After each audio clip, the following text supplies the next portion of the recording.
சுப்ஹானக்கல்லா இல்ம லனா இல்லா மா அல்லம்தனா இன்னக அன்தல் அலீமுல் ஹக்கீம். நண்பர்களே,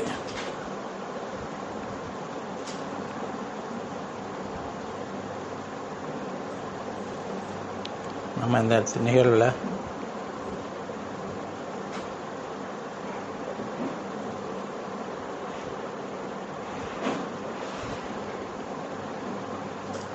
ஈமான், இஸ்லாம்.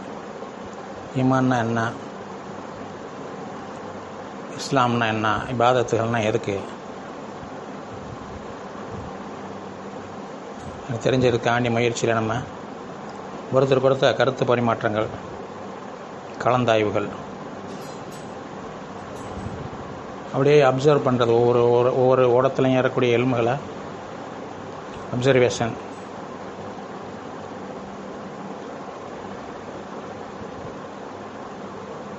ஏன்னா அது நமக்கு ரொம்ப முக்கியமான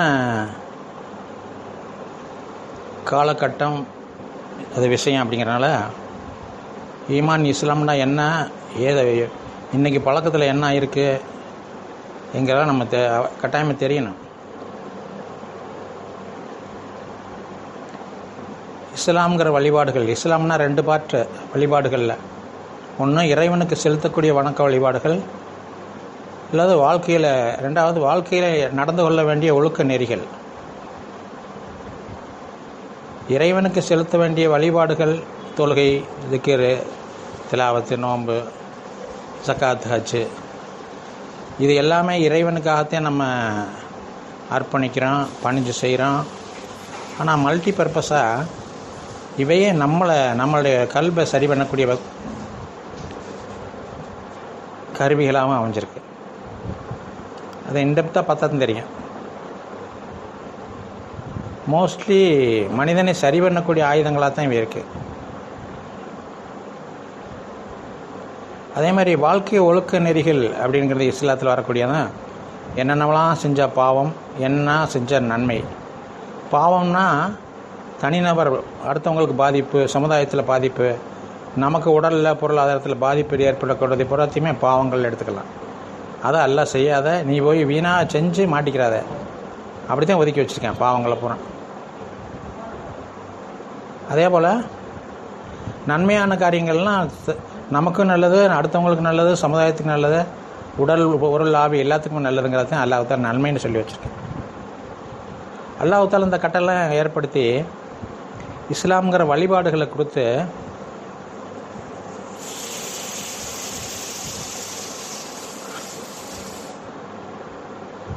நம்மளை நிர்பந்தம் பண்ணுற மாதிரி நமக்கு தோன்றும் வெளியே. அதெல்லாம் முக்கியமாக திக்ர் செய்கிறது, அதெல்லாம் வேலையை கெடுத்து உட்காந்துக்கிட்டு, ஏன்னா நேரம் இல்லை, எதுக்கு இடமே நேரம் இல்லை.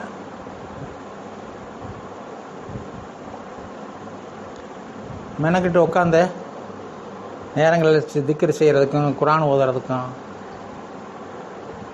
தொழுகிறதுக்கும் நேரங்க கிடைக்கிறதில்ல, மனம் விரும்புகிறதும் இல்லை.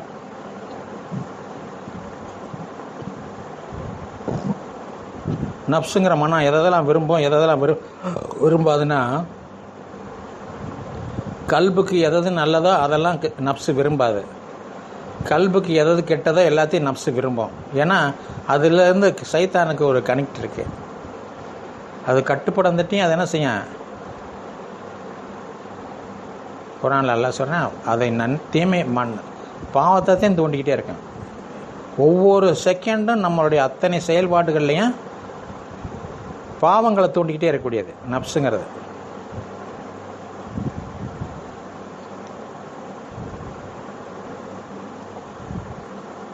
அதுக்கு எதெல்லாம் பிடிக்கும்னா, முக்கியமாக நல்ல உணவு, அளவு கடந்த அன்லிமிட்டட் ஃபுல்லாக சாப்பாடுகள் அதுக்கு ரொம்ப பிடிக்கும். பேச்சு ரொம்ப பிடிக்கும். அடுத்தவங்களுக்கு உபதேசம் பண்ணுறது நல்லா பிடிக்கும். தூக்கம் மிக மிக பிடிக்கும், எந்த நேரமும் தூங்க சொல்லும். அதேமாதிரி கோல் சொல்கிறது, கோடுபாடு பண்ணுறது, குளறுபடி பண்ணுறது, மூட்டி கொடுக்கறது, இட்டு கட்டுறது, பல வகைகள் இருக்குது. எல்லாம் அதுக்கு பிடிக்கும். ஏன்னா இது எல்லாமே பாவம். இது செய்ய செய்ய கல்பில் போய் புள்ளி விழுந்துகிட்டே இருக்கும் பாவங்கிற கரை. கல்பு டம்மியாக போகணுங்கிறதே நப்சுடைய நோக்கம், சைத்தானுடைய நோக்கம். அல்லாஹ்வுடைய நோக்கம் கல்பு மிளிர்ந்து ஒளியாகி அல்லாஹ்வுடைய தொடர்பு பெற்று அந்த உறுதியான ஈமான கல்பில் இறக்கிட்டு நீ ஆகரத்துக்கு கொண்டு வந்துடு, எல்லா வெற்றியாயிருங்கிறது அல்லாஹ்வுடைய விருப்பம். ஆனால் நப்ஸு வேறு வேலைக்காக வேண்டி அல்லாஹ் நம்மகிட்ட அதை கொடுத்துருக்கேன், வேறு வேலைக்காக வேண்டி எல்லாம் அமைச்சு கொடுத்துருக்கேன். ஆனால் அதை நம்ம கண்ட்ரோல் பண்ணாமல் விட்டோம்னா நம்மளவே இதில் கூட சொல்லுவாங்க ஒரு பழமொழி, மஸ்தானப்பா பாட்டில், வேட்டை பெரிதென்று வெறிநாயை கைப்பிடித்து காட்டில் போகலாமோ கண்ணே ரகமானேம்பாங்க. வேட்டை பெருசுதான், சொர்க்கந்தேன், ஜன்னத்துல் ஃபிர்தௌஸ் தான். அதுக்கு போகிறதுக்கு நல்ல நாயவில் கூப்பிட்டு போகணும். வேட்டை போகிறதுனா முயல் வேட்டை மான் வேட்டைக்கு வேட்டை நாயின்னு இருக்கு. வேட்டை நாய் அந்த வேட்டை பொருளை பிடிச்சி கொண்டு அது நம்மகிட்ட கொடுக்கும். ஆனால் வேட்டை நாயை விட்டு போட்டு வெறி நாயை கூப்பிட்டு போனால் என்ன செய்யும்? வெறி நாய்னா ரத்த வெறி பிடிச்சி எதை கடிக்கலான்னு இருக்கிறது, இவன் கூப்பிட்டு போகணுன்னு போய் இவனுமே அடித்து என்ன செய்யும்? கடிச்சு கொதறிறான். அதே போல் வேட்டை நாய் போல் நப்ஸை பக்குவப்படுத்திக்க, உன் கண்ட்ரோலில் வச்சுக்க. வெறி நாயை ஆக்கிட்டேன்னா அது உன்னை கவுத்துறது மட்டும் இல்லை, அம்மாராவா மாதிரி உன்னை நரகத்துலேயும் அடித்தளத்தில் போய் விழுகக்கூடியவனா ஆக்கி அந்த நப்ஸை ஆக்கிறேன். இதுதான் அல்லாஹ் தஆலா உன் நப்ஸை முத்துமைன்னா வாக்கிங்கிறேன். யா ஏத்து நப்சுல் முத்துமைன்ன துர்ஜி எல்லா ரப்பிக்கிறாள் ஏத்து மரலியா வதுஹுலி ஃபி இபாதி வதுஹுலி ஜன்னத்தி. உன் நப்ஸை முத்துமைன்னா வாக்கிட்டியா, வந்து சொர்க்கத்துக்கு பஷாரத்தை. இல்லையா அதை நம்மளே கணிப்பு பண்ணிக்கலாம். ஜன்னத்துக்குள்ளே வந்துருங்கிற அல்லாஹ் நப்ஸை முத்துமைன்னா வாக்கலைன்னா அதை சொல்லலை, அது இலைமறை காய் போல் நமக்கு தெரியும். முத்துமைன்னா வாக்கலைன்னா நம்மளோட என்ன? அப்போ நப்ஸு எங்கே இருக்குது? நப்ஸை பார்க்குறதுக்கும் நப்ஸை கண்ட்ரோல் பண்ணுறதுக்கும் அதை பிடிக்கிறதுக்கும், அதே மாதிரி உடலுடைய இச்சைகள் என்ன, ஆசைகள் என்ன, தேவைகள், இதெல்லாம் நம்ம படிக்கிறதுக்காக தான் ஒரு இல்மு வேணும். ரெண்டாவது இதுக்கு பூராத்துக்குமே தொழுகை ஆணிவேராக இருக்குது, கருவியாக இருக்குது. நம்ம தொழுகை ஹஜ்ஜுங்கிறது நமக்கு தெரியும் ஏற்கனவே. ஹஜ்ஜுன்னா நம்ம நினச்சிட்டு வாழ்க்கையில் ஒரு தடவை போய் செஞ்சுட்டு அப்படியே அதை விட்டு அதோட மறந்துடுறது. ஹாஜின்னு மட்டும் 2 எழுத்தை முன்னாடி போட்டுக்கிட்டு, இங்கிலீஷில் போட்ட 5 எழுத்து, ஒவ்வொரு மொழியிலும் வேறு நம்பர் வருது. தமிழில் ஹாஜின்னா 2 எழுத்து போட்டு விட்டா அதோடு முடிஞ்சு. மக்காவுக்கு போயிட்டு வந்தார், அவ்வளோதானா? வாழ்க்கையில் ஒரு ஃபர்ல ஒரே ஒரு நாள், அதாவது 5 நாள் அமல்.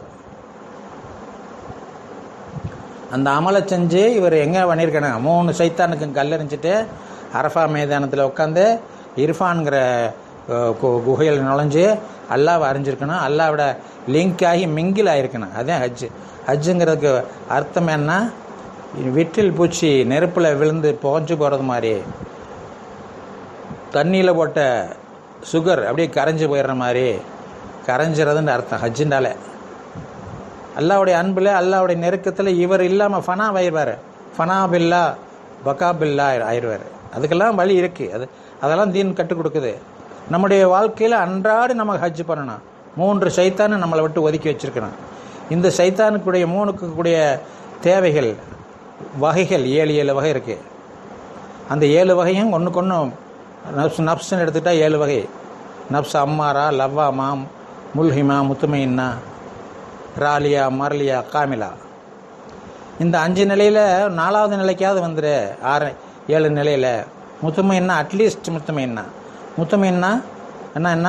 சாந்தி அடைந்த ஆன்மா. சாந்தி அடைந்த ஆன்மாவுண்ட எல்லாரும் சொல்லுவாங்க, அன்னாருடைய ஆன்மா சாந்தி அடைய ஆண்டவனை பிரார்த்திக்கிறோம். அவர் எவரோ என்னவோ தெரியாது, சொல்லுறது பொதுவாக. சாந்தி அடைந்த ஆன்மாவுன்னா எல்லா வகையிலையும்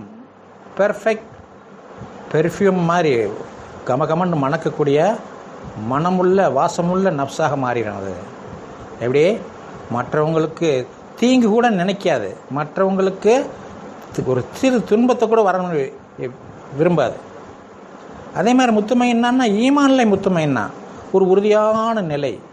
நிச்சயமாக அல்லாஹ் செஞ்சு கொடுப்பான்.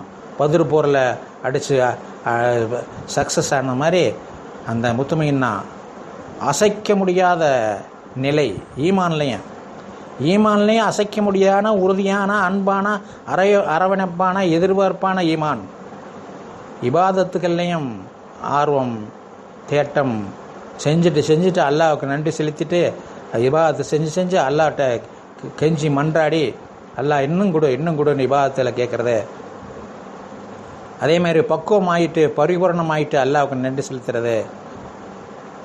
அப்போ இந்த 3 சைத்தானையும் நம்ம விலக்கியே வாழணும். விலக்கியே தான் வாழ்ந்துக்கிட்டு இருக்கணும்.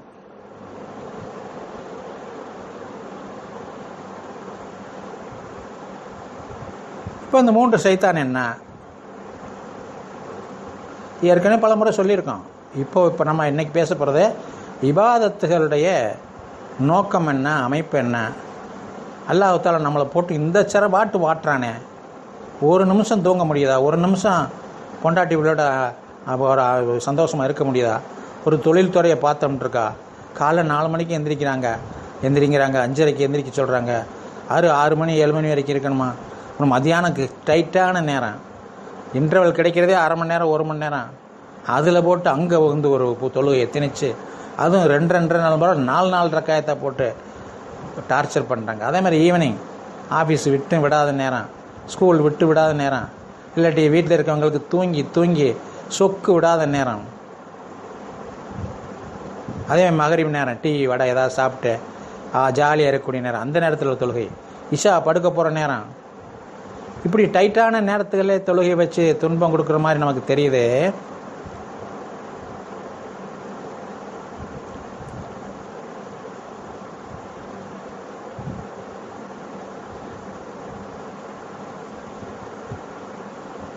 ஏன் நமக்கு எப்படி தெரியுதுன்னா அதோடைய அமைப்பு நமக்கு தெரியலை.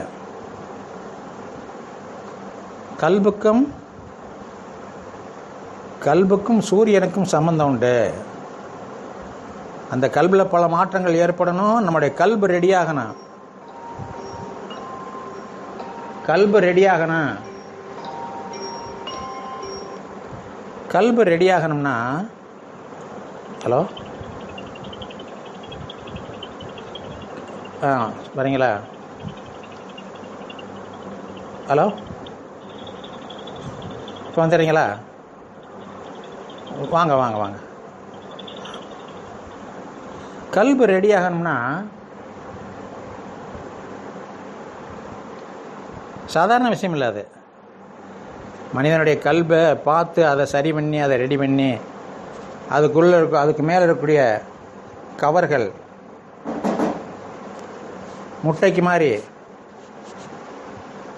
முட்டைக்கு உள்ள மஞ்சள் கருவுக்கு உள்ள ஒரு கரு இருக்கு. அதாவது மல்லி அளவு உளுண்டு, அந்த தான் மெயின், அதுதான் உயிர் கரு. அதுதான் அதை மஞ்சக்கரு கவர் பண்ணியிருக்கு. அதுக்கு மேலே வெள்ளைக்கரு கவர் பண்ணியிருக்கு. அதுக்கு மேலே அந்த முட்டை ஓடு. இதுபோல் நம்முடைய கல்பை முதல்ல ரூஹு வளைச்சிருக்கு, மஞ்சள் கரு ரூஹு சுற்றி இருக்கு. அதுக்கு முன்னாடி நப்ஸு ரவுண்ட் பண்ணியிருக்கு.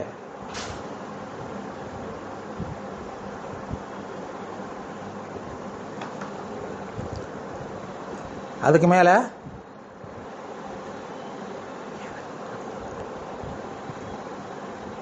உடல்ங்கிற முட்டை ஓடு மாதிரி உடல் அது கவர் ஆகிருக்கு. இதை நம்ம இப்போ நல்லா புரிஞ்சுக்கணும்.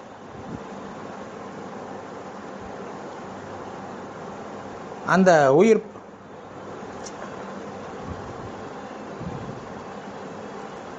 உயிர் பொருள் உள்ளே இருக்கக்கூடிய அந்த கல்பு இது 3 சாறுகளால் பாதிக்கப்படக்கூடாது. சாறுகளால், அதாவது அட்டாக்னால, அசுத்தங்களால் அது பாதிக்கப்படக்கூடாது. முட்டை ஓடு உடஞ்சிட்டாலும் முட்டை கீழே போயிடும். வெள்ளைக்கரு ஏதாவது ஆயிட்டாலும் அப்படியே வெந்து போயிடும். மஞ்சக்கரு கலங்கி போயிட்டாலும் அந்த உயிர் பொருள் இறந்து போயிடும். இதே போல் இந்த 3 நிலைகளும் நம்ம 3 சைத்தான்கள் சொல்லலாம். மும்மலங்கள் தமிழில் சொல்லுவாங்க.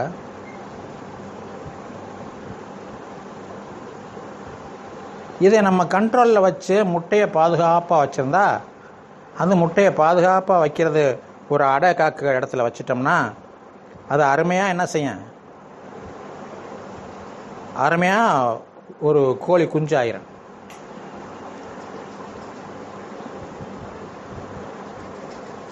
இதே போல் நம்ம இந்த 3 சைத்தான்களையும் விலக்கிட்டு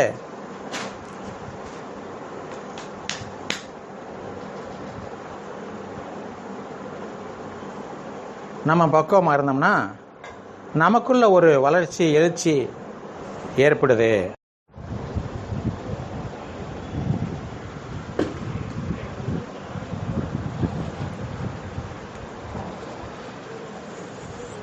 அந்த வளர்ச்சி நமக்குள்ள ஏற்படக்கூடிய வளர்ச்சி எப்படிப்பட்டதுன்னா,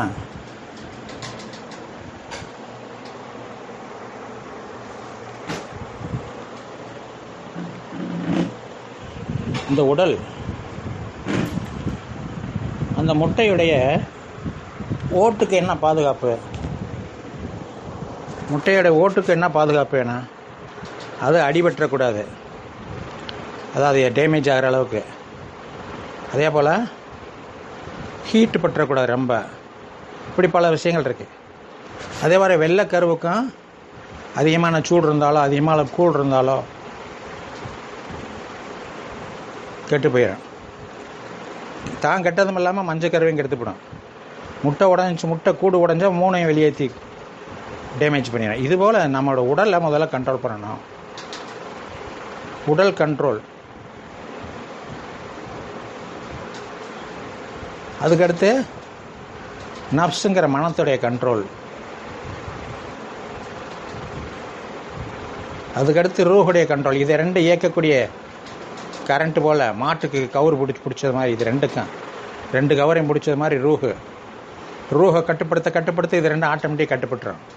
இது 2ஐயும் கட்டுப்படுத்துறதுக்கு ஒரே வழி ரூஹை கட்டுப்படுத்துறது. ரூஹில் 7 வகையான காற்றுகள் இருக்குது.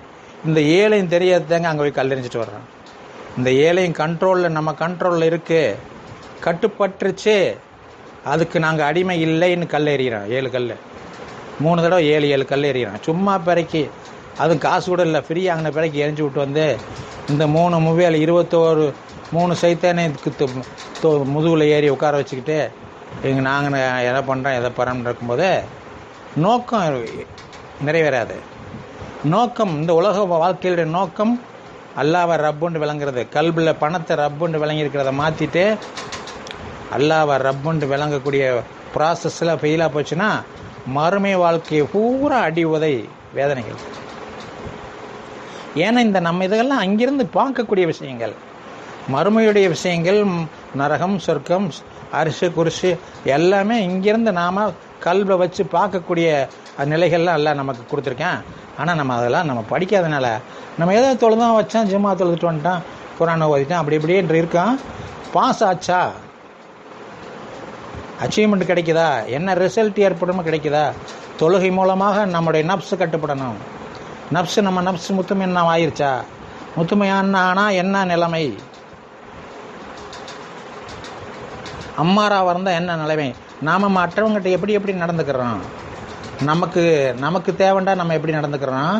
நம்மள்ட்ட யாராவது வேறு ஒரு மாதிரியாக நடந்துட்டால் நம்மள்ட்ட என்ன ரிஃப்ளெக்ஷன் கிடைக்குது?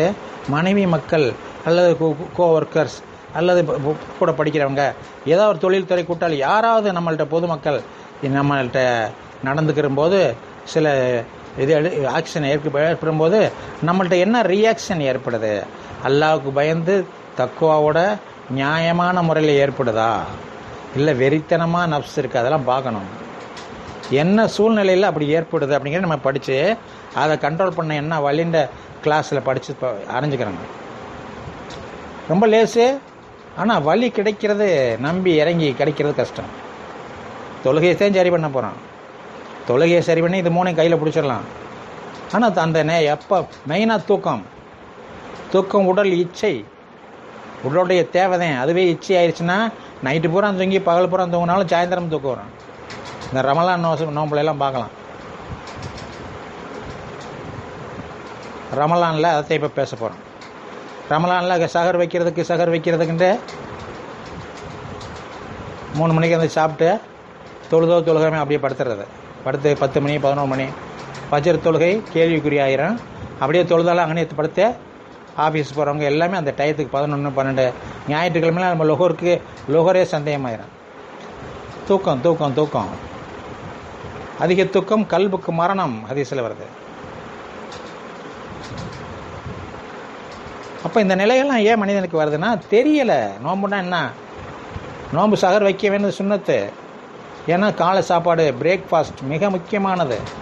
அதனால் காலை சாப்பாடை நீ அட்வான்ஸை சாப்பிட்டுக்க விட்டுறாத. இல்லாட்டி கிறங்கி கிருகிறது கீழே விழுந்துருவ, உடம்புக்கும் பல வீக்னஸ் ஏற்படும். சகர் சாப்பாட்டை சாப்பிட்டுக்க. உன்னை சகர் சாப்பாடை வச்சா சாப்பிட்டதே நோம்புன்னு இல்லை, நீ சும்மாவே இருக்கலாம். ஆனால் உன்னை பாதிக்க கூடாது. அல்லாவுடைய அன்பு கருணை. நீ தொழுதுக்க 3 சைத்தான் கட்டுப்பட்டுரும், நீ சொர்க்கவாசி ஆயிடுவ.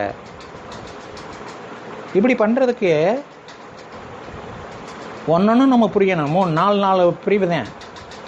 முஹர்ரம், சஃபர், ரபியுல் அவல் 3 மாதமாக உடல் கண்ட்ரோல் நம்ம படிச்சிட்டோம்னா அழகாக புரிஞ்சிருங்க.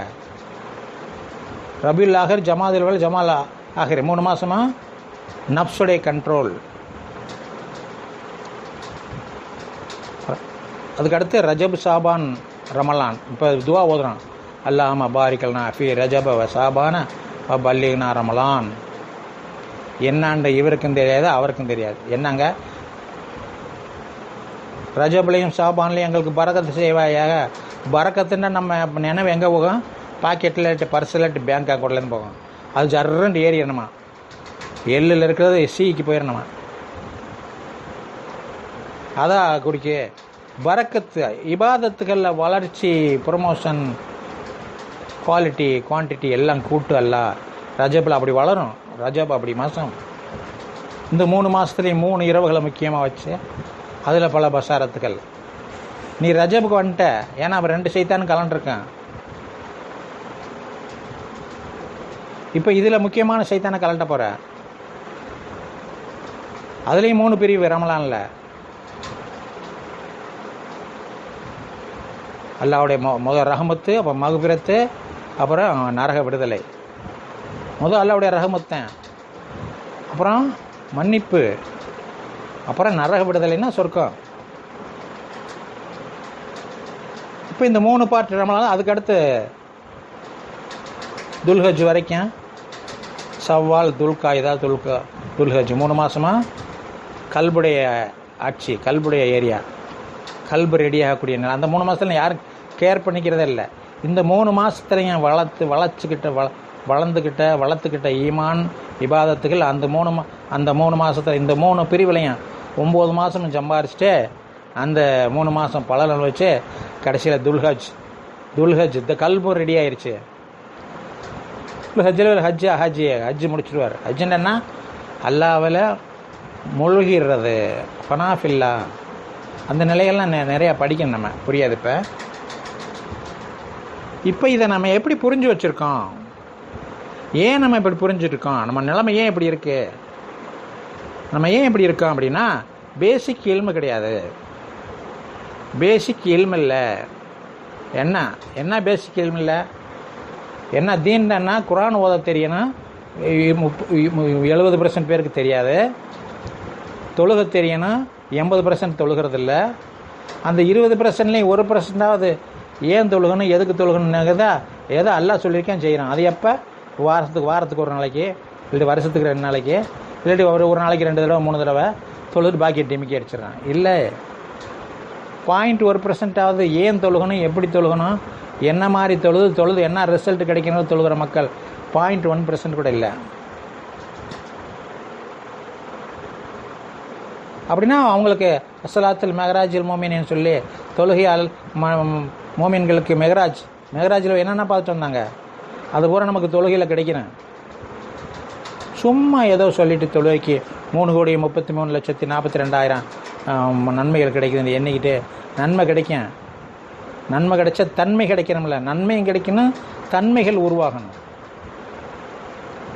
அப்போ இப்படிப்பட்ட நிலைகளில் நம்ம இருக்கிறதுக்கு காரணம் நம்மள்ட்ட இல்மில்லை. இல்மு இருந்தால் அறிந்து 2 ரக்காயத் தொழுகிறது, அறியாமல் 1000 ரக்காயத் தொழுகிறத விட சிறப்பானது. 1000ங்க, கொஞ்சம் இல்லை. 1000 ரக்காத்தை விட 2 ரக்காத் சிறப்புனா என்னவா இருக்கும்? அவர்தான் உதவி செஞ்சார், அவர்தான் நின்றார், அவர்தான் தக்பீர் கட்டினார், ஓதுனார், குனிஞ்சார், நிமிந்தார், பணிஞ்சார், எல்லாம் பண்ணார். இப்போ இவரும் அதைத்தான் பண்ணுறாரு. இவருக்கு என்ன வித்தியாசம்? இவரோட 1000 ரக்காயத்தை விட அவருடைய 2 ரக்காயத்து மேல்தான். காரணம் என்ன? வாழ்க்கை ஒரே ஒரு சந்தர்ப்பம். ரீகால், டக்குன்னு கால் வந்துடும். இந்த சந்தர்ப்பத்தில் நீ இங்கே எதுக்கு வந்திருக்கேன்னே புரியாமல் இங்கேருந்து தமாமுக்கும் மக்காவுக்கும் மஸ்கட்டுக்கும் வேலைக்கு போயிட்டு அங்கே ஒரு சூட் கேஸை வச்சுக்கிட்டு எங்கேயாவது அங்கே ஓரத்தில் வேலைக்கு போய் ஜாயின் பண்ணாமல் எங்கனே அங்கே காலத்தை கழிச்சிக்கிட்டு சாப்பாடு கிடைக்காதுன்னு பார்த்துக்கிட்டு இருந்தால் என்ன அச்சீவ்மெண்ட் கிடைக்கும்? குறிப்பிட்ட வேலைக்கு போய் அங்கே ஜாயின் பண்ணி என்ன ஏதுன்னு டியூட்டியில் பார்த்து தானே சம்பளம் கொடுப்பாங்க. இது எனக்கு என்னமே தெரியாது. எங்கேயோ வந்து என்ன இருக்கேன்னு பாஸ்போர்ட்டை மட்டும் நம்ம விசா கையில் வச்சுக்கிட்டு இருந்தோம்னா வேலையாகாது. அதுபோல் நம்ம இங்கே எங்கே வந்திருக்கோம்? கண்டிஷன் பெயிலில் வந்திருக்கோம். ஒரு தவறு பண்ணிவிட்டு உனக்கு ஒரு மன்னிப்பு உண்டு நீ செஞ்ச பாவத்துக்கு. ஏன்னா நீ மனிதனாக பிறந்துட்ட. ஆதம் அலைஹிஸ்ஸலாம் அவங்க மூலமாக அவங்க வாரிசு பரம்பரையாக வரக்கூடிய ஒரு பாவம், உன்ட்ட பெரிய பாவம் இருக்குது. அதை போய் நீ ரெட்டிஃபை பண்ணிட்டு வந்துடு. உனக்கு 50-60 வருஷம் வாழ்க்கையை கொடுத்து ஒரு சான்ஸ் தர்றேன், நீ அதை பயன்படுத்திக்க. என்ன பாவம்? இந்த 3 சைத்தான்களை நீ சேர்ந்துட்ட. அவங்க எப்படி சொர்க்கத்தில் அந்த கோதுமை கனியை சாப்பிட்டோன்னே அவங்களுக்கு இந்த 3 இருந்துச்சு. ஆனால் தொடர்பில் கல்பு அதில் முங்கிருச்சு. நீ போய் அதை சரி பண்ணிட்டு வந்துடு. கல்பு இந்த 3 சைத்தானும் கல்பை அரெஸ்ட் ஆக்கத்தான் முயற்சி பண்ணான். நீ அதை தடுத்து நீ தற்காத்து கல்பை ஒளிமயமாக்கிட்டு நேர சொர்க்கம் வந்துடு. இடையில வேறு எந்ததுமே இல்லை. கபரில் ஒண்டி வச்சோடனே அங்கே சொர்க்கத்துக்கு கதவு திறக்கப்படும். என்ஜாய் பண்ணிக்க. மகஷரில் கேள்வி கணக்கு இல்லாமல் அரிசியோட நிழலில் இருந்துட்டு அப்படியே சொர்க்கம் டைரக்ட்.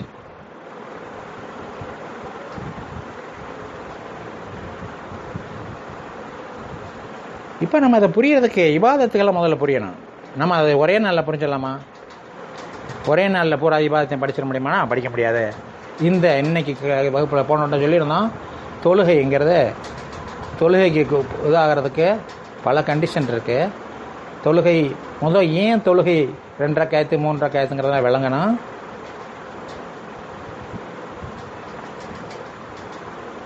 பிரிண்ட் அவுட்டாகவும் நாங்கள் அனுப்பிச்சி விடுவோம், அல்லது பிடிஎஃப் அனுப்பிச்சி விடுவோம். அதெல்லாம் படிங்க இன்ஷா அல்லாஹ். தொழுகை நம்மளை சரி பண்ணுது. நாம் சரியாகத்தான் இருக்க முடியல. நாம் சரியாக இல்லை. காரணம், நம்ம கல்புக்கு கனவுகள் ஓப்பன் ஆகுதா?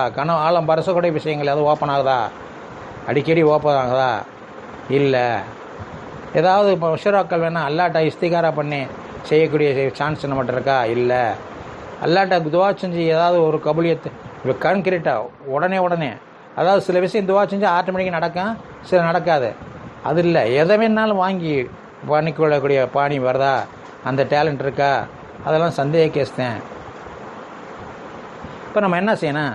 5 வக்து தொழுகையும் விளங்கணும். ஒரு ரக்காயத்தை விளங்கணும். ஒரு ரக்காயத்து என்ன நீளமாக இருக்குது. ஃபஜருக்கும் லொஹருக்கும் நீளமாக 40 ஆயத்தில் ஓதி தொழுகணும். அசருக்கும் இஷாவுக்கு 25 ஆயத்தில் ஓதுனா போதும். மகரிபுக்கு 3 ஆயத்து குறைச்சி ஓதுனா போதும். அப்போ இந்த 5 வக்துக்கு 2 ரக்காயத்து 3 ரக்காயத்து 4 ரக்காயத்து ஏன்? சுன்னத் என்ன, நஃபில் என்ன, வித்ரு என்ன, வாஜிப் என்ன, அதெல்லாம் படிக்கணும். படிச்சிட்டோம்னா நம்மளை மாதிரி அதிர்ஷ்டாலுமே யாரும் இல்லை. ரொம்ப சிம்பிள். ஆனால் நமக்கு என்ன நினச்சிருக்கோம், நமக்கு எல்லாமே தெரியும், நம்ம எல்லாமே முடிச்சிட்டோம்னு இருக்கனால, இல்மு இல்லாதனால என்ன கோல்னே தெரியாமல் எங்கேயோ போய்கிட்டே இருக்கார். இப்போ எங்கே வரணும் இங்கிட்டே போய்கிட்டே இருக்கேன். நான் இந்த ரோடு போகிற பக்கம் போகிறீங்கிற மாதிரி போய்கிட்டு நம்ம காலத்தை கழிச்சிட்ருக்கோம். ஒரு நாளைக்கு அவங்க வந்துடுவாங்கிறது உறுதியாக தெரியும். ஏன்னா பல பேரை வந்து கூப்பிட்டு போயிடுறாங்கல்ல. டக்குன்னு போயிடுவோம். ஆனால் அது வரைக்கும் மறதி சைத்தான் மறதியை போட்டுக்கிட்டே இருப்பேன். நீ இன்னும் 100 வருஷத்துக்கு இருக்க போகிறேம்மா, இதை பாரு அதை பாரு, எதை என்ஜாய் பண்ணு, எதை பஞ்சாய் பண்ணு அப்படின்னு சொல்லி நம்மளை காலத்தை தாத்திடுவேன். அதனால் தொழுகையை அந்தந்த வக்தில் தொழுகிறதுக்கு நம்ம ரெடி ஆகிக்கணும். தொழுகுவதற்கு மன ஓர்மை வேணும். முதல்ல உள்ளட்சம் வேணும். உள்ளட்சம், ஓர்மை, ரெகுலாரிட்டி, பங்க்சுவாலிட்டியாக கரெக்டாக தொழுகணும். ரொம்ப நீளமாக தொழுகணும். தொழுகையில் மிகச்சிறந்ததை மிக நீளமாக செய்யப்பட்ட ருக்கு சுஜூதுகளுடைய தொழுகை. ஏன்னா தொழுகையில் என்ன மாற்றம் ஏற்படுங்கிற ஒரு பெரிய விஷயம். 2-3 மாற்றம் மீட்டிங் கழிச்சு தான் நாங்கள் சொல்லுவோம். தொழுகையில் என்ன மாற்றம் ஏற்படுது? மூச்சில் தான். மூச்சு பயிற்சி மாதிரி தொழுகையில் என்ன குனியும் போது அல்லாவுக்கு தான் வணங்கணும்டா. அல்லாஹ் என்ன செய்வேன்? பேசாமல் துண்டை கட்டிட்டு முன்னாடியே விழுந்துடுறான்னு சொல்லிடுவேன். ஒரு அரை மணி நேரம் விழுந்தே கடை குப்புற அப்படி இல்லை. இது அல்லாவுக்கு வேண்டி மேக்சிமம் அல்லாஹ்வைத்தான் வணங்குறோம். ஆனால் அது அப்படியே நம்மளை மாற்றுது. நம்மளை மாற்றக்கூடிய பண்பு அதில் வளர்ந்ததுனால அதை பற்றி நம்ம தெளிவாக தெரிஞ்சுக்கணும் சார். அப்போ அப்படிப்பட்ட தொழுகையில் ஆகிரத்து பலன் மட்டும் இல்லை, நன்மை மட்டும் கிடைக்கிறதில்ல, தன்மைகள் மட்டும் கிடைக்கிறதில்ல, பொருளாதார அபிவிருத்தி என்னென்ன தொழுகையில் இருக்குது, உடல் ஆரோக்கியம் எதில் இருக்குது, என்னென்ன நோய்களுக்கு எந்தெந்த தொழுகைகள் நிவர்த்தி ஆகிருக்கு, இப்படி பல விஷயங்கள் இருக்குது. இப்போ நமக்கு தொழுகையில் இருக்கக்கூடிய எல்லா பெனிஃபிட்டையும் தெரிஞ்சிட்டோம்னா பள்ளியில் இடம் கிடைக்காது தொழுகிறதுக்கு. இப்போ அப்படி இருக்கிறதுனால நம்ம என்ன செய்கிறோம்? இதெல்லாம் தெரியாததுனால தொழுகைங்கிறது ஒரு சடங்கு, ஒரு சுமையான கடமை. எல்லாம் சொல்லியிருக்கேன், எதுக்கு என்னன்னு தெரியலன்னு நம்ம அப்படியே குழப்பிக்கிறோம். இப்போ தொழுகையில் இன்றைக்கி ஒரு சின்ன விஷயத்தை சொல்லி முடிச்சிடுவோம். தொழுகையில் முதல்ல மன ஓர்மை வரணும். மன ஓர்மைக்கு நாம் ட்ரைனிங் எடுத்துக்கிறோம். நம்ம மனசு ஓட்டத்தை டைவர்ஷனை கட்டுப்படுத்துறதுக்கு என்ன வழி? கண் பார்வையை அரை கண்ணை வச்சுக்கிட்டு ஒரு மூக்கு பக்கம் பார்த்துக்கிட்டு 1 மணி நேரம் உட்காந்துருந்தாலும் டைவர்ஷன் ஆகாது, வரவே செய்யாது. இதை நம்ம சும்மா இருக்கும்போது ட்ரைனிங் ஆகி பழகிக்கிறோம், மனசை கட்டுப்படுத்தி பழகிக்கிறோம். ஏன்னா சொர்க்கம் நரகத்தை அப்படியே ஒரு பார்வை பார்த்துக்கிறோம். சொர்க்க நரகத்தை அப்படியே ஒரு பார்வை பார்த்துக்கிட்டு அப்போ அந்த இடத்துல மனசை கட்டுப்படுத்தி இருக்கணும் அப்படிங்கிற நிலை இருக்கணும். அப்படியே வெளியே பழகிட்டு அதை கொண்டு அங்கே அப்ளை பண்ணணும். தொழுகையில் ஓர்மையாக தொழுவணும், மன ஓர்மையாக. அது என்ன ஓதுறோமோ அது மேலே நினைவாக, என்ன சொல்கிறோமோ அதுக்கு அர்த்தத்தோட. சூறாக்கள், பெரிய சூறாக்கள் அர்த்தம் தெரியாட்டியும் கூட ஓதுகிற வார்த்தைகள் மேலேயாவது கவனம் செலுத்தி வைக்கணும். உள்ளட்சம் வேணும். உள்ளட்சம் என்ன பண்ணுறான், யார் முன்னாடி நிற்கிறான், எதுக்காக வேண்டி நிற்கிறான், அவங்கிட்ட ஒரு அச்சீவ்மெண்ட்டு பெறதுக்காக வேண்டி அவன் கடமையை நிறைவேற்றி அது மூலமாக நமக்குள்ளே ஏற்படக்கூடிய பல மாற்றங்களை ஏற்படுத்தி அவன்கிட்ட தொடர்பு வருத்தி அந்த தொடர்பு மூலமாக பல பலன்களை அவன்கிட்ட அனுபவிச்சுட்டு உதவிகளை வாங்கிட்டு வெற்றிகளை வாங்கி இங்கேயே வாழ்ந்துட்டு எதை வேணாலும் அவன்கிட்ட வாங்கி பழகிட்டு அவனுடைய அன்பு கருணைக்கு ஆளாகிட்டு மறுமையிலையும் கபர்லையும் அவன் மூலமாகவே எல்லா வெற்றிகளையும் வாங்கிறதுக்கு பழகிறதுக்காக வேண்டி நம்ம நிற்கிறோம். அதுக்கு இந்த தொழுகை தான் கருவி. தொழுகை அல்லாவே அடியானம் இணைக்கக்கூடிய கருவி. அப்போ ஒருத்தர்கிட்ட போய் நம்ம ஒரு உதவி கேட்க போகிறோம். அவர் கேட்க போகும்போது முதல்ல போய் என்ன செய்கிறோம்? அவருடைய இருப்பிடத்துக்கோ ஆஃபீஸுக்கோ போய் அவரை பற்றி புகழ்கிறோம். நீங்கள் பாருங்கள் இப்படிங்க ஏதாவது சில விஷயங்களை சொல்லிவிட்டு அவர் எந்த வகையில் நமக்கு லிங்க்கு காலேஜில் கூட படித்தவரா அல்லது ஏதாவது பிஸ்னஸ் பார்ட்னர் அதை ஞாபகப்படுத்திட்டு அப்புறம் உதவி கேட்குறான். அதே போல் எடுத்தோடனே போனோடனே எங்களுக்கு இதை கொடுங்கன்னா அவங்க என்ன செய்வாங்க? போயிட்டு வாங்க பார்க்கலான்றாங்க. இப்போ இது ஒரு மெத்தட் மாதிரி. அல்லாஹ் தாலாவை புகழ்கிறோம். அல்ஹம்துலில்லாஹி ரப்பில் ஆலமீன், அர்-ரஹ்மான் இர்-ரஹீம், மாலிக் யௌமித்தீன். இது 3 அல்லாஹ்வை புகழ்கிறது. அல்லாஹ்வை புகழ்கிறோம். அல்லாஹ்வை புகழ்ந்துட்டு அல்லாஹ் புகழ்ந்தாத்தான் தருவேன் இல்லை, நம்ம அது ஒரு மெத்தடாக அல்லாஹ் சொல்லி கொடுத்துருக்கேன். புகழ்ந்துட்டு என்ன சொல்கிறான்? ஈயாக்க நாவுது ஈயாக்க நஸ்தீன். உங்ககிட்டத்தான் உதவி தேடுறான், நீதான் உதவி செய்ய முடியும். உதவி செய்கிறது நீதான், ஒன்றால் தான் உதவி செய்ய முடியும். வேறு எந்த பொருளுக்கும் எந்த சக்தியும் இல்லை. எல்லா பொருளும் அது இருக்குது. என்ன வேணாம்? இஹ்தின ஸிராத்தல் முஸ்தகீம், நேரான வழியில் செலுத்திடு. நேரான வழியில் வாழ்ந்து நாங்கள் இங்கேயும் உடல் பொருள் ஆரோக்கியத்தோடு இங்கே வாழ்ந்து நீண்ட காலம் வாழ்ந்துட்டு கபர்லேயும் போய் மகஷர்லேயும் சொர்க்கத்திலையும் நாங்கள் சுகவாழ்வு வாழணும். அதுக்கு தகுந்த மாதிரியான நேரான வழி எங்கள் காற்று. வழிகட்டவங்களுடைய வழியில் விட்டுறாத. வழிகட்டு கொள்கை தெரியாமல், கோட்பாடு தெரியாமல், தீன் தெரியாமல் இன்றைக்கி எத்தனை பேர் எத்தனை அலையுது மக்கள் என்னன்றே தெரியாமல். நான் ஒவ்வொன்றும் ஒவ்வொரு குரூப், இவங்க வேறு குரூப்பு, அவர் குரூப்பு, அவர் அதை பண்ண மாட்டார், இதை பண்ணார். இப்போ அது 80 கூட்டம் இருக்குது. இது இல்லை அது இல்லை, அவர் நாங்கள் சரியாக இருக்கோம், அவர் சரியாக இல்லை, அவர் சரியாக இருக்குல்ல, நாங்கள் இப்படியே இருக்குது. ஆனால் எதுவுமே விளங்குன மாதிரி ஒன்றும் தெரில. யாராவது அல்லாட்ட துவா செஞ்சு உடனே கேட்டு வாங்கக்கூடிய குவாலிட்டி இருக்கான்னு செக் பண்ணி பார்த்தா தெரியும். ரொம்ப ரேர் கேஸ், நம்ம யாரையும் குறிப்பிட்ட குறையாவோ சொல்ல முடியாது.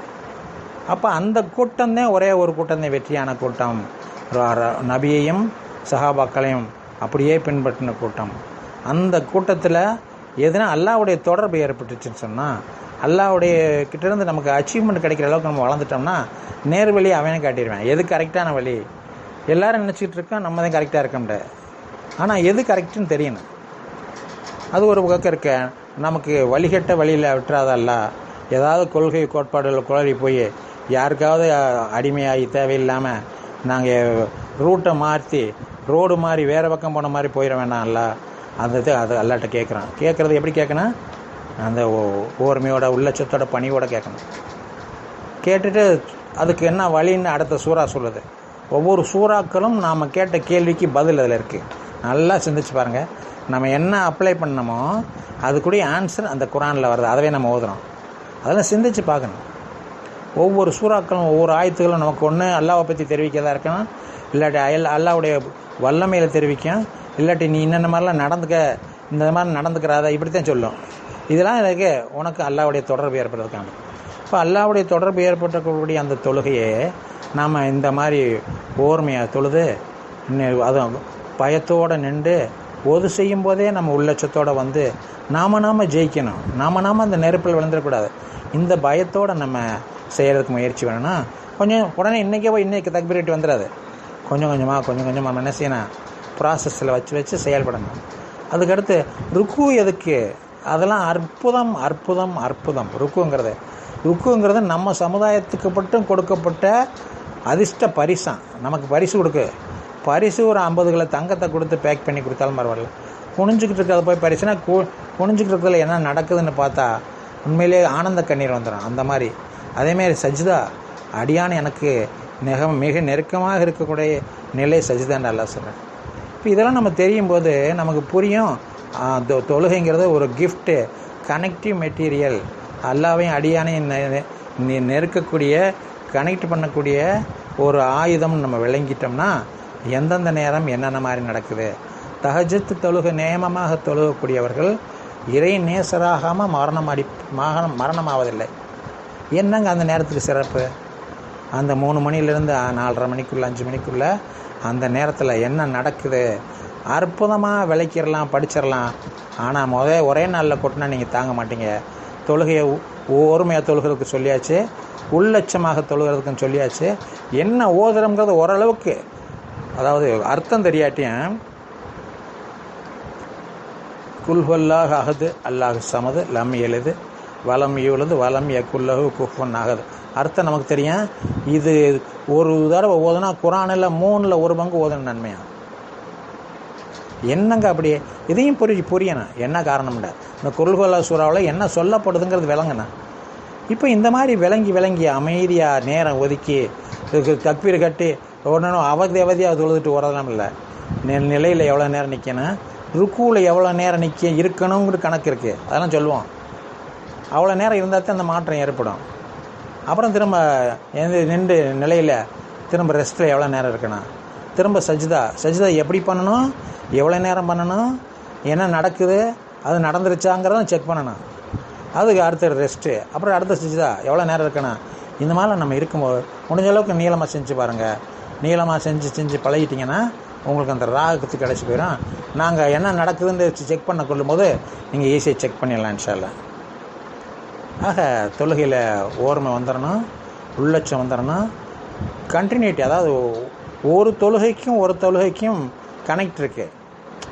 அதாவது லொஹர் தொழுகையில் 10 மார்க்கு, அது அப்படியே வந்து அசரில் 20 ஆகுது. அந்த 10 இருந்தால் தான் இங்கே 20 ஆகும். மகரிபில் 30 ஆகுது. அந்த 20 கரெக்டாக இருந்தால் தான் இங்கே 30 ஆகும்.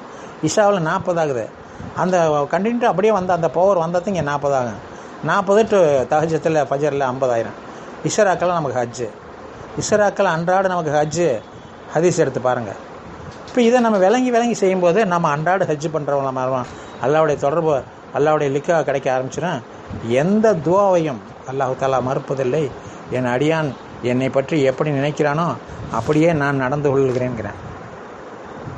அந்த மாதிரி வேண்டதே அல்லாஹ்கிட்ட பேத்து வாங்கி வாங்கி வாங்கி அல்லாஹ்தான் ரப்பு அப்படின்ற விளங்கி இந்த பணத்துக்கோ பொருளுக்கோ கருவிகளுக்கோ எந்த சக்தியும் இல்லை, அல்லாஹ்வால் எல்லாம் முடியும், இது எதுவுமே இல்லாமல் அல்லாஹ்வால் எங்களுக்கு கொடுக்க முடியும், இந்த பொருள் பணமும் அல்லாஹ் நாடின வழியிலேருந்து இது செலவழியும் அப்படின்லாம் நம்ம விளங்குறதுக்கு ஒரு பெரும் முயற்சி.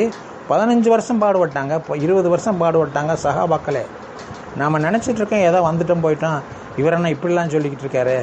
இல்லை, 20 வருஷம் தனி ரூமில் உட்காந்து கல்வத்திலேருந்து அடையணும். ஆனால் அல்லாஹ் தாலா ஜாலியாக இருந்துக்கிட்டே ஜாலியாக இருந்துக்கிட்டே நீ வாழ்க்கையை அடைஞ்சிக்கன்னு சொன்னால் அந்த ஜாலியில் மயங்கி இதை வேணாங்கிறேன். என்னமோ எல்லாம் பார்த்து டயர் நல்லா இருக்குது, இது நல்லா இருக்குங்க, இன்ஜின் நேரத்துங்க பார்த்துக்கிட்டு அப்புறம் பார்த்துக்கலாம் அப்படின்னா எப்படி நடக்கும்? அது மாதிரி முக்கியமான வேலை ஆகிரத்துடைய இபாதத்துகள் தொழுகைங்கிறத நம்ம விளங்கி செயல்படணும். இன்ஷா அல்லாஹ் முயற்சி பண்ணுங்க. இப்போ தொழுகையை பற்றி சில விஷயங்கள் சொல்லியிருக்கோம், இதை தொழுது பாருங்கள். முடிஞ்ச அளவுக்கு ஒரு 3 வக்து காலை மதியம் நைட்டுக்கு ஒரு 2 ரக்காத்து நஃபில் சுன்னத்து எதுலையாவது ஒன்றில் நீங்கள் ஏற்கனவே நம்ம சொன்ன மாதிரி நீல சூறா ஓதுங்க, யாசின் வாக்கியா மாதிரி சூறாக்கள் ஓதுங்க. அப்படி முடியலைன்னா குல்ஹுல்லா சூறா 40 தடவை ஓதிக்கங்க. 40 தடவை என்றது கையில் எப்படியா எண்ணிக்கிட்டு அப்புறம் ருக்குவுக்கு போங்க. ருக்குவில் 50 தடவை தஸ்பீ ஓதுங்க. ஒவ்வொரு சஜ்ஜாவில் 50 தடவை தஸ்பீ. அந்த ரெஸ்ட்டு 3 ரெஸ்ட்டு ருக்குவிலேருந்து சஜ்ஜா 2லேருந்து எந்திரிச்சு இருக்கக்கூடிய ரெஸ்ட்டில் ஒரு 2 நிமிஷம் நிற்கணும். சுப்ஹானல்லாஹி வ பிஹம்திஹி சுப்ஹானல்லாஹில் அலீம் 15 தடவை ஓதிக்கங்க. இந்த ரெஸ்ட்டில் சமியல்லாஹு லிமன் ஹமீதா அங்கேயும் அது 15 தடவை. சஜ்ஜா இருந்து எந்திரிச்சு 15 தடவை. 2வது சஜ்ஜாவில் எந்திரிச்சு உட்காந்து இதை ஓதிட்டு எந்திரிக்கேன் 2வது ரக்காத்து. இந்த மாதிரி நீங்கள் பழகி பாருங்கள். ஓரமை உள்ள சேர்ந்த உடனே இந்த நீல தொழுகை நீங்கள் ஆரம்பித்தோடனே உங்களுக்கு 2 நாளே தெரியும், உங்களுக்கு நோ டென்ஷனே இருக்காது, டென்ஷனே வராது, மன அழுத்தமே இருக்காது, பல நோய் நிவாரணங்கள் இதில் இருக்குது. இதை செஞ்சு பாருங்கள் இன்ஷா அல்லாஹ். அடுத்தடுத்து நம்ம அப்படியே கண்டினியூ பண்ணிக்கிறோம். ரெகுலராக வாங்க, பிரிண்ட் அவுட்லாம் வர நீங்கள் ஃபாலோ பண்ணுங்க இன்ஷா அல்லாஹ். சார் ஆமாம் சார்.